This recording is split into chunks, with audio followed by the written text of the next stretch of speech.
Chaona kuti mauda kuisirwa koti kuno kusakubva pamushando pa munozviona sei izvo? Aiwa, zvakanaka nekuti gari zvakanaka.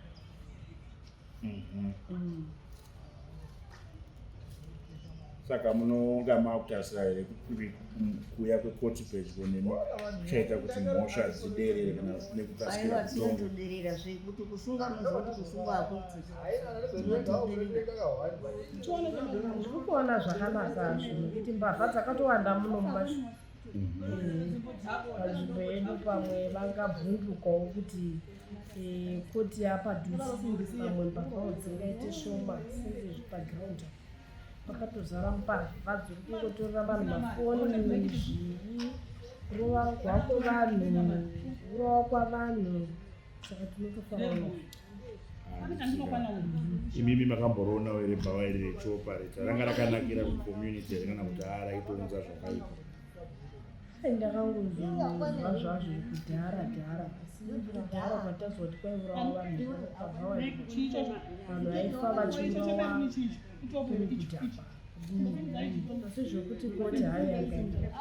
Aiwa, makadii tinofara kusanganawo nemi emanika post. Ini ndinoitwa Mariam Chiwenga, ndinogara muSakubva kuma OTS on location.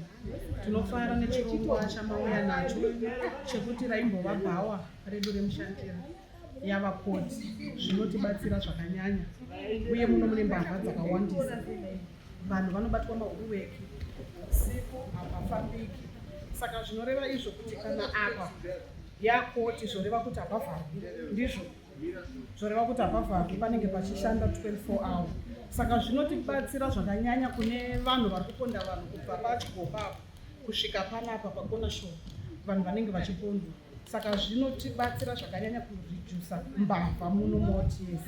Toti pamwe inyaya yemadrugs kuti vanhu vari kushaya mabasa vachizobata vanhu usiku, saka tinotenda chaizvo nechirongwa chenyu.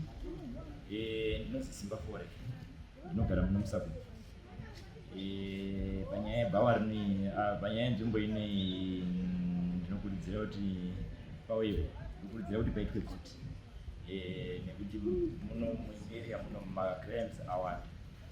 Munozoona munokada kuti maexpenses nevanenge vapari vemhosva vaya vanenge vauya kuvhizita kuti atiri uko kuenda kuti samba vaizwa kuti toda mari yekuti transport kuendesa musungwa kukoti. Saka I think pakatongwa mutongerwa padhuze panapa zvinobatsira kukata maexpenses.